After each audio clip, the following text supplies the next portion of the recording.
Hello everyone and welcome. It's Shanna. Now today I have got one of these free coloring pages from Altenew and it says World's Best Ant. And I've got my Altenew Artistry Markers and I've got my cherry blossom there and I just ordered a new one and I haven't even opened it. And I'm going to get this opened up. I think it's Seashore. Anyway, I'll link everything in the description box below. But these pages you can pick up from Altenew for free. When you're shopping there, just go to the freebie section and grab a couple of those, put them in your cart, and you can just print them on some cardstock, and then you can practice your coloring and make some cards with them. This is a beautiful rose. We've got 3 roses here and some leaves, and I'm just going to use my pinks and then my teals. I'm going to use the pinks for my roses and the teals for my leaves. Now I have sped this up considerably. Otherwise you'd be sitting here for 20 minutes watching me color, and I'm sure you don't want to do that. Now I am not a colorist by any means, but I tell you what, these brushes can almost turn you into a colorist. I feel like I have such great results with these markers. They've got a brush tip on them and I just love them. And so I would highly recommend them. I've been buying them as they've gone on sale. Well, usually it seems like once a month they'll put one of them on sale. And so I'll pick that one up and then just add it to my collection. And there's still several more that I'd like to get, but I just can't recommend these enough. Now I was working on the first flower and just doing all of my colors on it because it's large and I wanted to, kind of keep blending while my ink was still, fairly wet. And these last 2, I'll just do them at the same time and just kind of go back and forth with the different colors.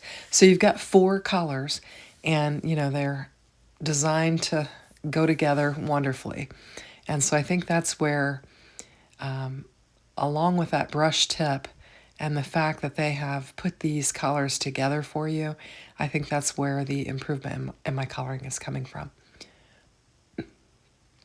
But I think these will turn out really pretty. And I'll go over them a couple times. You'll see me kind of go back and forth over them with the various colors to get just a really good blend.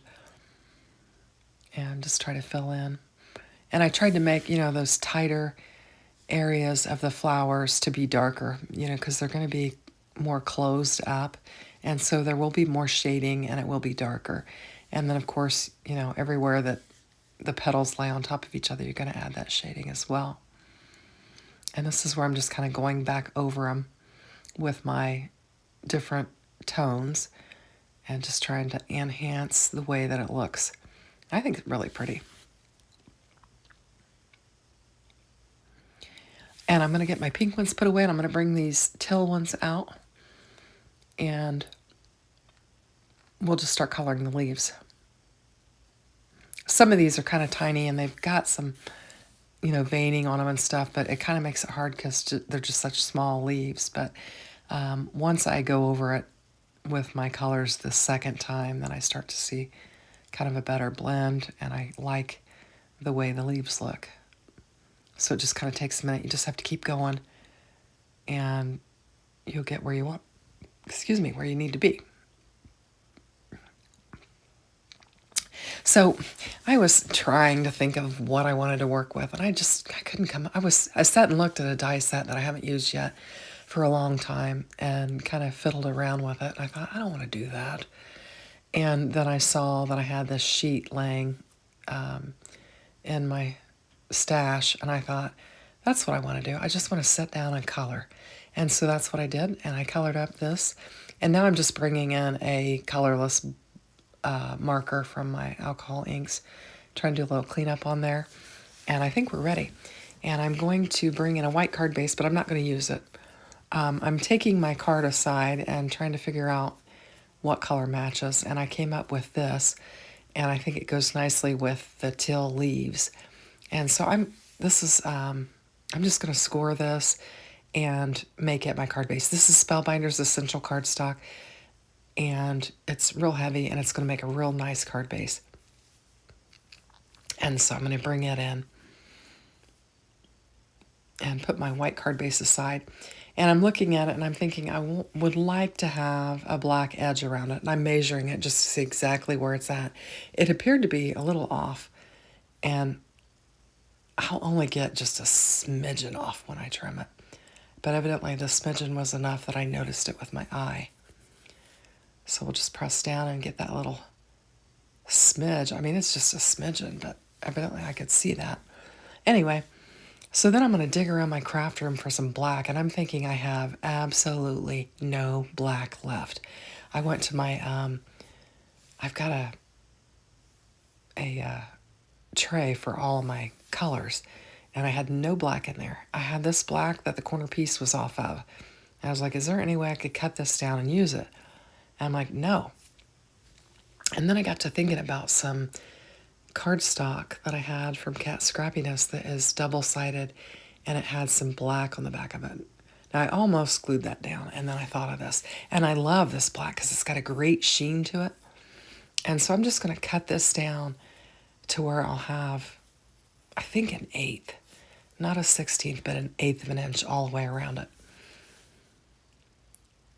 And then we'll be able to layer this up. This is a very simple card, a very clean card, but I think it's lovely, and I have in mind what this card could be used for. So I am going to layer this baby up with a little bit of black. This is very, even though it's Altenew, it's a very Gina K-esque thing to do, to put that little thin black layer on there. And we'll just get it glued up, layer it up, and then lay it down on our card base. I think it's really pretty. Let me know what you think. Like I said, I'm not a colorist. I'm trying to learn and practice. But I think it's definitely something you could give to someone. You can see it's got that red and white scallop pattern on the back of it, but I just love the sheen on that black. I thought it would look nice around there. And we'll get it laid down on our till card base. And then I remember I've got these Altenew enamel dots that I think will match perfect. And when I get them, and I get to looking at them, I realize that they've got the same name as that set of till markers that I used. And I'm like, wow, they were meant to be, to go together. And I'm just going to take a couple big ones and a smaller one and lay them down here at the bottom next to Ant. And then I'll grab a couple more and put them in the upper right-hand corner and just fill in some of that white space there. And this is a simple card, comes together quickly and easily. And this is where I'm noticing, I'm like, wait a minute. Seashore, seashore, they match. How perfect. Anyway, very simple, very clean card. I hope you like it. Thanks for watching and have a great day. Take care. Bye-bye.